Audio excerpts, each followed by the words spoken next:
to House Resolution 2965 is adopted. In San Francisco yesterday, they celebrated the end of an era. After nearly 2 decades, the policy of Don't Ask, Don't Tell, which bans gays and lesbians from serving openly in the military, is all but history.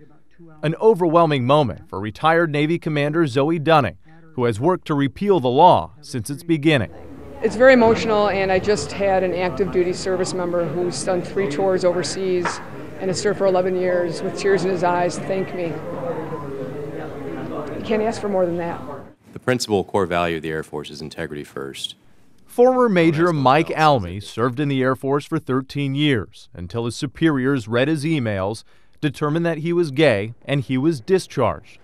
He came to Capitol Hill to watch Congress vote. Soon we can serve in the military without having to sacrifice our honor, our integrity, without having to lie every day about who we are. The yeas are 65, the nays 31.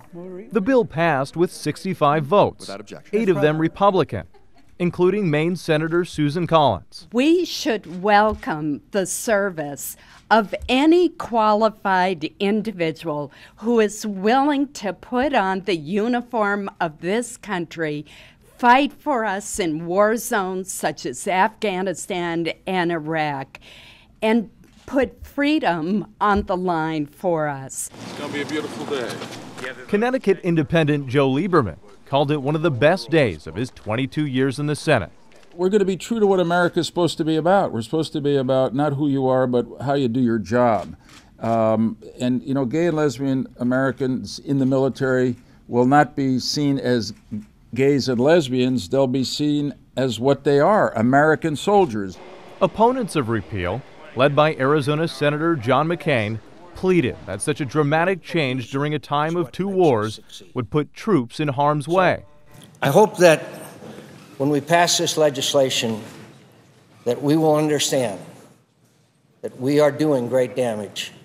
In the weeks leading up to the vote, Democrats got a boost from a recent Pentagon study in which 2/3 of U.S. troops said changing the controversial law would have little impact, a feeling shared by most of America.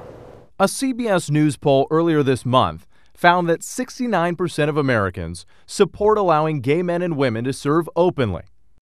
That's up from 42% in 1993, the year Don't Ask, Don't Tell was implemented under President Clinton. The issue is whether men and women who can and have served with real distinction should be excluded from military service solely on the basis of their status. Until that point, homosexuals were barred from serving in the armed forces. President Obama has made repeal a priority.